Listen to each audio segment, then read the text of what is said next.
An important part of supporting someone with emotional regulation is trusting them, trusting their ability to handle the emotion, to process the emotion, and respecting their need to do that. Emotions are information from our body about how we're sensing the environment and the situation. And if you think about how, say, a toddler reacts when they're in a big emotional reaction, they're letting it out of their body. They're might be writhing or pushing or hitting. There's a big physical reaction to the emotion. And while many of us are taught to kind of box it up and not show it and sure grand or it's fine or it'll be okay, and to kind of bite our lip and keep going, that build up of tension and emotion stays in our body, and that's what can get like kind of locked in and cause ill health to us down the line.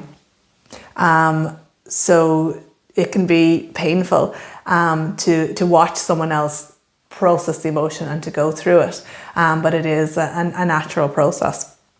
And so I used this before in a Facebook Live, so you might have seen it before, but compassion or empathy or being with someone when they're having a big emotional reaction, it's not about, this is their big emotion, it's not about you taking it away from them and experiencing it yourself. Although it can help if you've had a positive experience of having felt something really big and moving through it and coming out the other side and realizing how you feel better afterwards, and then you know that you can handle those big feelings, and it's not going to totally overwhelm or swamp you, even though when you're in the midst of it, it can feel like that.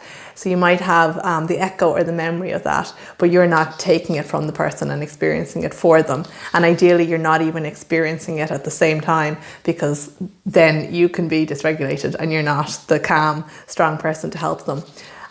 So it's about being with someone while they're going through their emotional process, and you're there and you're calm and you're holding the hope for them, and